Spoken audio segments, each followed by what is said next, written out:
Halo warga sepak bola yang gampang diadu domba. Ya, seperti kita tahu kemarin sudah ada rapat di DPR di Komisi 10 ya. DPR sudah menyetujui dan merekomendasikan tim Gepens, Dion Max, dan Ole Romeni untuk menjadi warga negara Indonesia. Ole Romeni ini dipersiapkan untuk kualifikasi Piala Dunia round 3 waktu besok lawan Australia di bulan Maret. Kalau tim Gepens dan Dion Max ini fokus dipersiapkan untuk timnas Indonesia Piala Dunia U20. Ya otomatis ini akan menjadi tambahan amunisi untuk Indonesia, terutama Ole Romeni yang selama ini kita selalu pusing. Striker kita bagaimana nih? Siapa? Nah, sekarang sudah datang. Semoga aja ini menjadi penyemangat juga untuk teman-teman di tim nasional dan bisa penyeimbang juga untuk kekuatan di lini depan ya. Ada beberapa hal yang menarik di sini. Apalagi kemarin terkait komplain dari salah satu wakil ketua anggota DPR Komisi 10 yaitu Bapak Lalu Hardian. Bapak Lalu komplain soal target yang ditulis oleh PSSI bahwa Ole Romeni ini dipersiapkan untuk Piala Dunia 2030. Nah, si Bapak kemudian langsung bersuara tuh.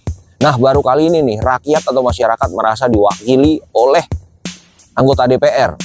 Jadi Pak Lalu Hardian ini langsung berbicara, ini kenapa kok Ole dipersiapkan untuk 2030?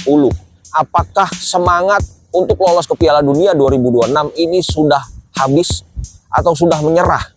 Kalau memang sudah menyerah di 2026, lalu kenapa kita lakukan naturalisasi? Kemudian Pak Menpora, yaitu Pak Seto, sempat langsung memotong pernyataan dari Pak Lalu. Pak Menpora bilang, maksudnya jangka pendek itu di 2026, tapi jangka panjangnya sampai 2030. Kemudian ditimpali lagi oleh Pak Lalu, loh ini harus diperjelas dong, semuanya harus clear. Kalau bisa 2026, kenapa harus 2030?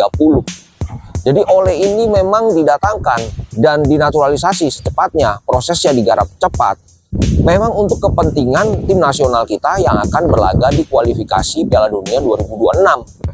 Terutama nanti di bulan Maret waktu lawan Australia. Itu diperkirakan debutnya Ole. Bapak Lalu ini juga menyatakan, beliau termasuk orang yang kecewa ketika PSSI mengumumkan bahwa target Patrick Kluivert atau target Indonesia adalah di Piala Dunia 2030. Sedangkan waktu masih dipegang Sintayong, gembar-gembornya itu kencang sekali. Indonesia harus lolos di putaran 3 ini ke putaran 4 minimal kan begitu. Terus Pak Arya Sinulinga juga bilang makin hari kan penambahan pemain makin oke nih. Jadi target itu masih bisa berubah-berubah. Tapi giliran menyampaikan soal target pasti, justru Pak Arya sendiri yang bilang Indonesia ditarget 2030 untuk masuk Piala Dunia. Pak Erik juga pernah bilang untuk mempercepat target itu yang tadi awalnya 2038 terus kemudian 2034, 2030 dan kalau bisa ya di 2026. Banyak netizen yang sok-sok belain, ya justru mendingan nggak ditarget karena nanti kalau misalnya ditarget terus nggak lolos dihujat. Ya kalau target mah ya target aja, ngapain takut dihujat? Dihujat ya udah resiko. Ya tinggal dibenerin, harusnya bukan begitu jawabannya. Ditarget tetap, tapi kalau nggak berhasil lolos ya kita tetap hargai perjuangannya. Tapi jangan dihujat, kita sampaikan lagi kritik supaya timnas Indonesia lebih baik lagi, begitu. Kemarin pelatih lama sudah selesai, ya sudah, pelatih baru datang, ya kita target full. Kasih target tertinggi, karena kalau pencapaian tertinggi itu berhasil, yang seneng siapa sih? Ya udah warga sepak bola semuanya, para pecinta tim nasional semua, ya gitu kan. Lu mau belain Patrick Kluivert kalau target nggak kecapai ya sedih, nggak bisa. Pokoknya target kita adalah masuk Piala Dunia 2026. Mau bisa atau enggak, mau jadi atau enggak, mau berhasil atau enggak, itu soal lain. Yang penting target dulu. Jadi kemarin ada 3, Ole Romeni, Dion Max, dan tim Gepens. Ole Romeni ini dipersiapkan untuk kualifikasi Piala Dunia round 3 waktu besok lawan Australia di bulan Maret. Ya ini menarik, Ole Romeni dan Marcelino Ferdinand, satu negara dan satu tim di Oxford United. Kalau dulu mungkin kita lihat di klub-klub Eropa yang satu negara satu tim itu ada di Real Madrid, ada di AC Milan ataupun Inter Milan. Di Real Madrid sekarang ada Vinicius dan Rodrigo, sama-sama dari Brasil misalnya.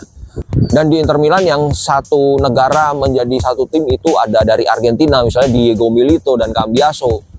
Tambah lagi Walter Samuel. Nah sekarang kita punya nih satu tim diisi dengan dua orang pemain timnas Indonesia, yaitu Oxford City, diisi Marcelino Ferdinand dan Ole Romeni. Ya semoga mereka berdua ini bisa menjadi tulang punggung klub, jadi perannya di klub itu nyata dan mantap lah gitu. Makin kompak, makin semangat. Terima kasih untuk anggota DPR Komisi 10 sudah langsung menyetujui dan merekomendasikan proses naturalisasi tim Gaypens, Dion Mark dan Ole Romeni dengan mantap. Sekarang tinggal nunggu untuk proses selanjutnya, yaitu menjalani sumpah. Untuk sumpah kemungkinan Ole Romeni akan diambil di Inggris. Kalau untuk tim Gaypens dan Dion Mark belum dapat informasi lebih lanjut mau disumpah di mana. Ya segitu dulu. Oke, terima kasih. Jangan lupa subscribe.